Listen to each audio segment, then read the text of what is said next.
Inca també ha estat una ciutat de calçat, passaves pels carrers i senties les màquines de repuntar i els martells de topar.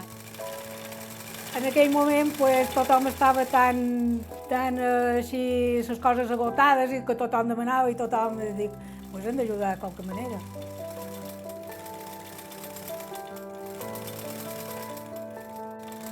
Inca Repunta va ser un voler ajudar, un voler col·laborar de la societat inquera. Estem tancats a casa nostra i necessitam fer alguna cosa per millorar aquesta situació.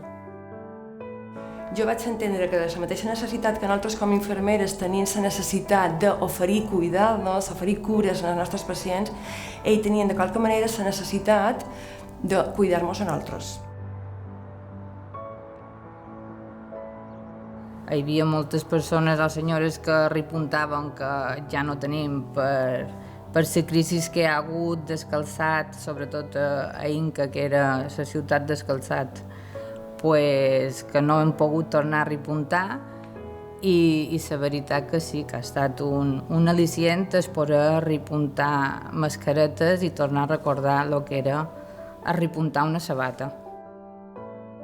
És un orgull d'Inca que aquestes dones hagin pogut, potser ser, en els servicis de la pandèmia, fer mascaretes.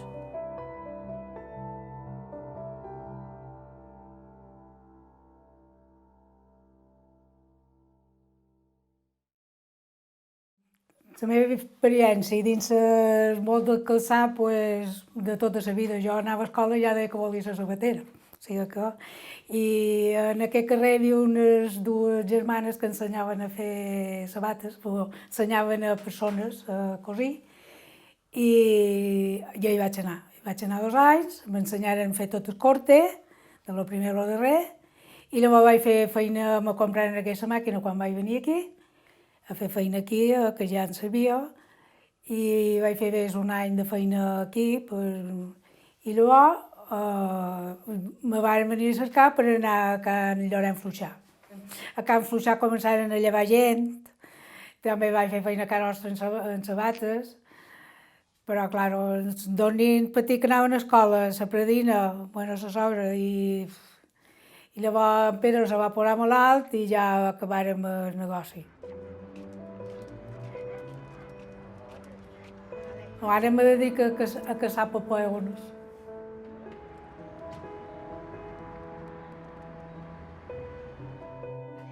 Aquesta màquina fa molt d'anys que no l'utilitzava, devia fer 10 o 15 anys que no l'emprava, o sigui que fins que me va dir lo de les mascarilles ho vaig veure damunt el mòbil i me vaig apuntar.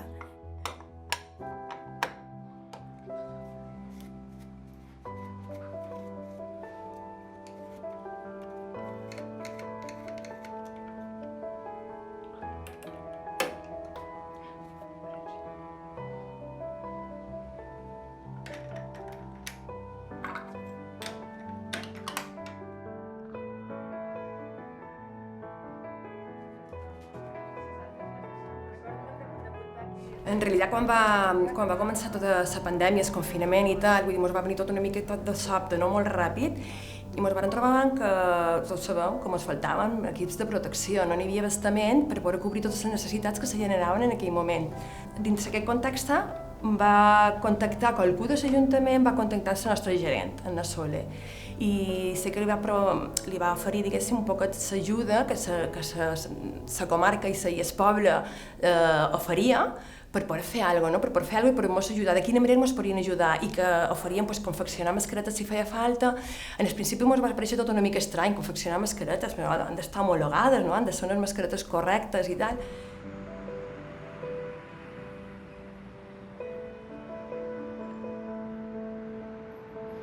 Estem xerrant d'això, de març de 2020, no sabíem massa bé com anaven les coses, estàvem molt despistats, estàvem confinats a casa i la gent volia col·laborar, i volia col·laborar de qualque manera amb aquella situació que teníem. Vam mirar de quina manera, quins teixits i quins materials eren els adequats per poder fer mascaretes que fossin realment útils, que ens fessin la barrera que havien de fer, la protecció que havien de fer, però a poc vam anar veient que ens anava recomanant de fonts fiables, com s'anava recomanant un teixit en concret, que era un teixit que fa emplear esterilització, el servei d'esterilització d'aquí a l'hospital.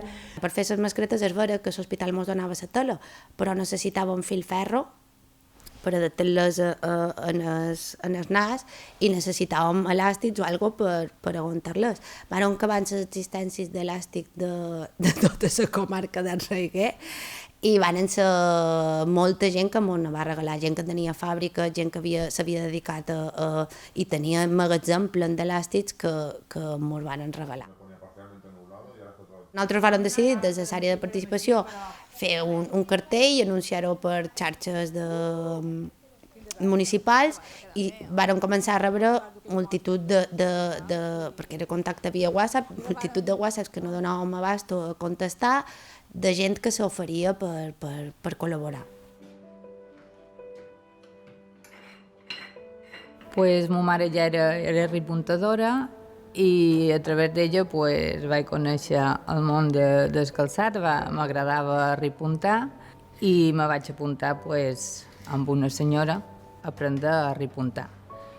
I després pues, ja vaig començar a fer feina a una fàbrica. Primer vaig començar per una fàbrica de càmper i després la meva darrera feina va ser a Llorges. Fa 16 anys que vaig deixar el món del calçat i tenia la meva màquina a casa nostra i ara pues, la vaig tornar a agafar pues, per repuntar les mascarilles. Me vaig enterar perquè hi havia per la pàgina de l'Ajuntament i me vaig posar en contacte amb ells a través del WhatsApp i ja després na Simona pues, ja mos va apuntar a un WhatsApp en grup fins que ella ja mos va dir com ho havien de fer.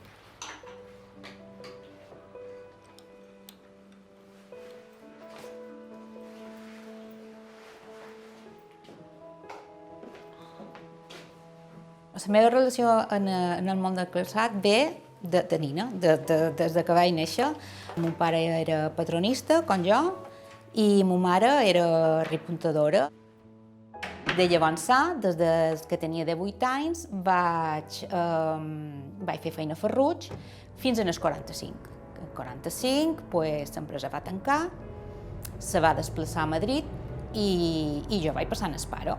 Però al cap d'uns mesos me varen cridar de càmper i me varen dir que necessitaven un tècnic i si volia començar. I pues sí, i de llavors 7 anys duc de moment.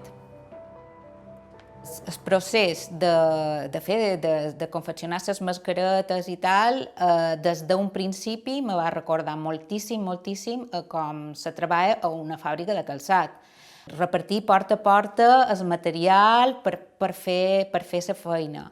És una feina en cadena, tu rets el material, en principi se passa pel teat, allà se tallen les peces, després de les peces se passen en el costurero, en aquest cas el costurero era jo, i passen al costurero i ja se confecciona la mascareta o la sabata i se van ensamblant els materials que han rebut.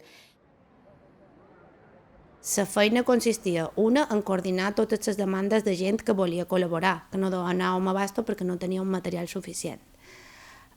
També no estaven obertes les tendes, tampoc podíem anar a comprar el material que ens fan falta per fer les mascaretes. Hem de pensar les bosses en aquella dona com una va demanar d'Olga. Ah, sí, perquè...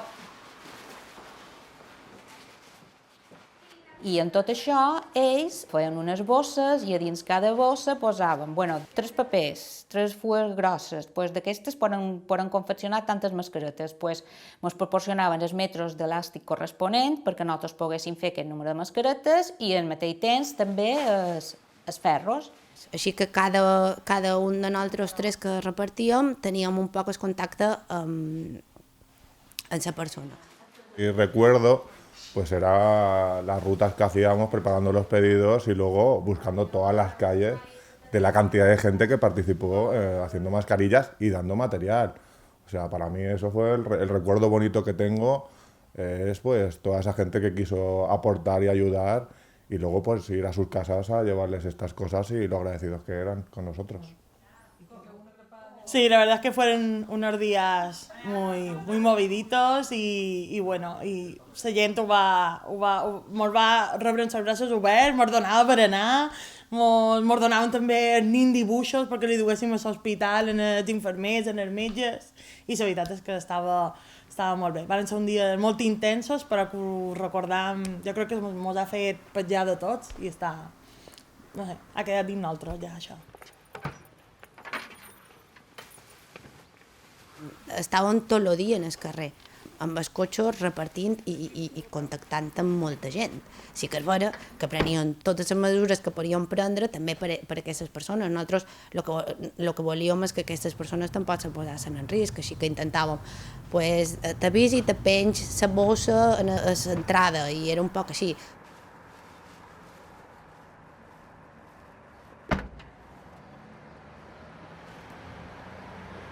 Aquí te deis les bosses, te deis de la teva veïnada.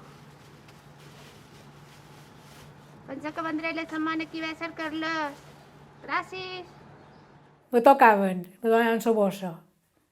Les mascarilles, sí. I jo ja tenia la taula del menjador preparada, tenia la tela ben allargadeta, prenia les medides, les teava d'elàstics, i llavors venia aquí i les anava fent de poc a poc. Pot ser que vaig fer entre 200 i 300 mascarilles, segur.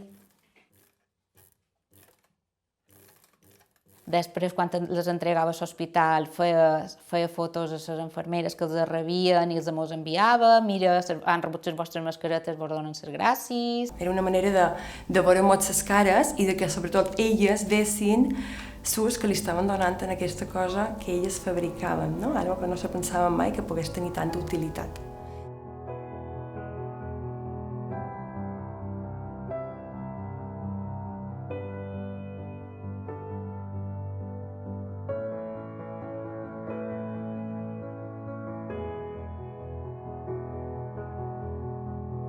Sí que tenia un por d'anar pel carrer, sí que tenia un por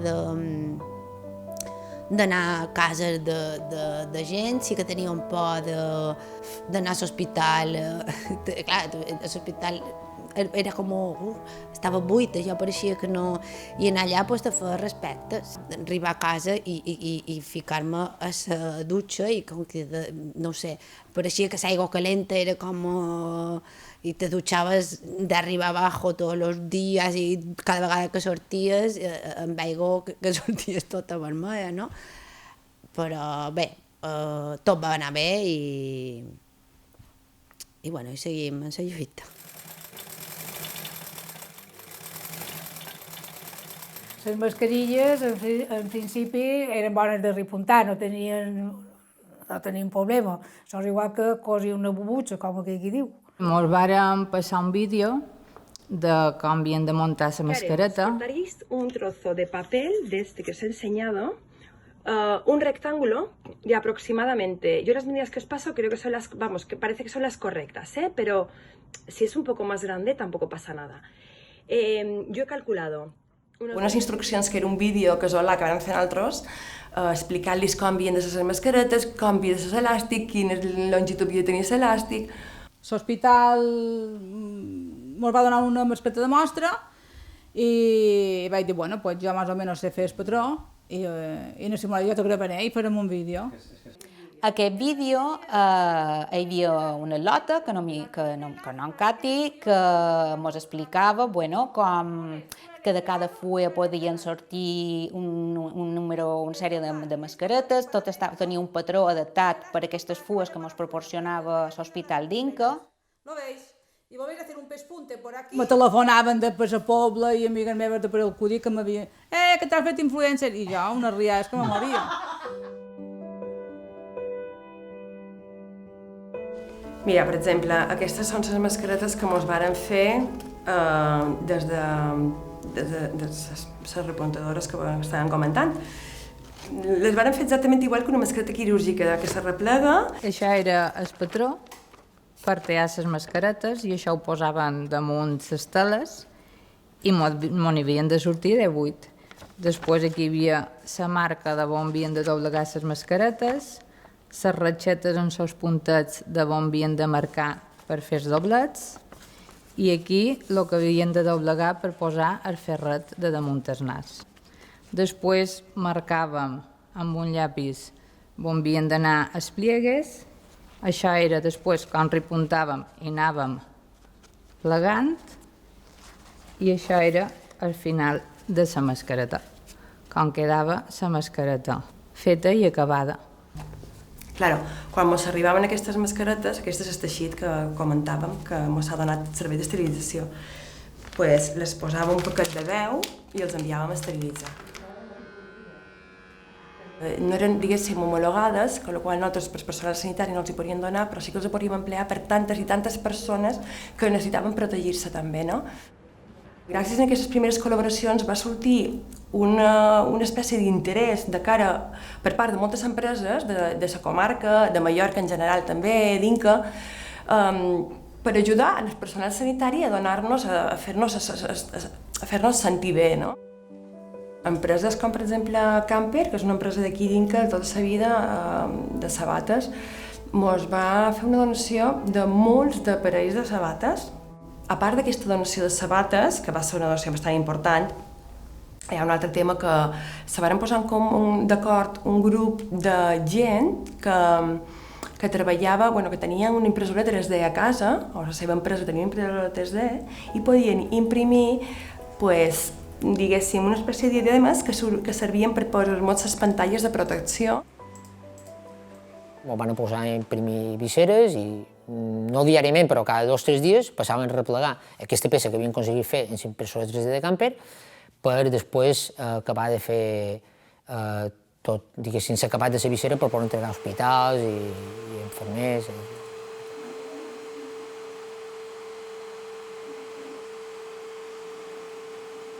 Crec que va ser espectacular la resposta de la gent front a una situació que ens va desbordar tot. El fet que molta gent, sobretot gent que feia molt de temps que no empleava les seves màquines de cosir o que no feia alguna cosa realment on se sentia útil, no?, amb aquestes màquines de cosir, el fet que aquesta gent trobés una manera de sentir-se útil o fer alguna cosa super d'utilitat, confeccionant mascaretes per nosaltres, per nosaltres era super emotiu. Estava contenta de poder, me sentia així contenta de poder ajudar a gent que necessitava ajuda en aquell moment. Perquè te fa sentir molt bé, molt útil, part de la comunitat i part d'Inca, que al final és el nostre poble. Va recordar que quan me la compraren, que aquí dic, ja no fas tanta via com antes, però encara va bé. Record que mentre cosia les mascaretes, recordava quan era nina que ma mare les cosia i que jo estava allà asseguda de vora ella ajudant-la una cadireta baixeta, era nina i ja... I ara tenim aquests fils, i ara tenim aquests cats, i ara... Pues sí, me'n recordava, era com a flashes de quan era nina i l'ajudava ella a repuntar. Pensava en la gent que, amb aquelles manetes d'aquelles dones fent les mascaretes a casa seva, sense saber on arribaven. Tot això era per caure les llàgrimes a nosaltres, i tot l'equip, totes les infermeres que ho rebien no donaven crèdit. No he tingut ocasió de conèixer-la, s'ha passat el temps i ens ha passat una segona anada per damunt, que no ens esperàvem, i no he tingut temps de conèixer-les, però m'encantaria posar-los cara. Pues sí, m'agradaria per veure, no sé, tenir un poc que mos contàs com ho varen viure o l'experiència que varen tenir. Hola! Hola! Bon dia! Bon dia!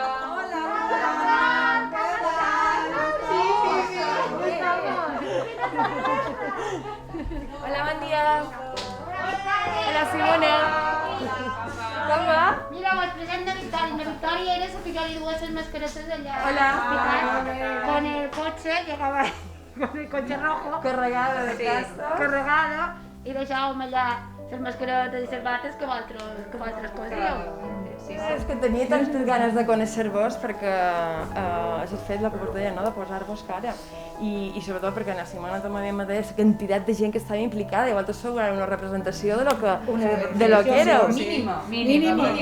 És una pena que no vos puguem ni tan sols abraçar-nos ni donar-nos una besada ni res amb aquesta època que estem visquent, però jo crec que potser podríem intentar llevar-nos la mascareta i mos veiem les cares, perquè...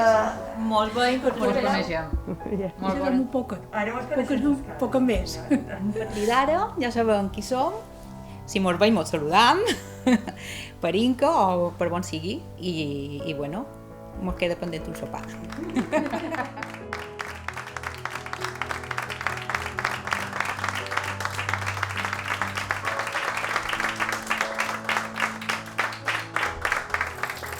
He rebut més carinyo i més satisfacció de que jo he donat fent una mascareta. Les tornaria a fer, si fa falta, sense gent de pena ni una mica. Mai mos havíem plantejat en la vida que qualcú fos capaç de cuidar-nos. Era, super emocionant. Va ser molt guapo veure com molta gent li treia la pols a les màquines i els tornava a posar en funcionament. Màquines que inclús pensaven que ja no podien funcionar, estaven perfectes i van fer molta feina aquells dies. I potser encara en fan.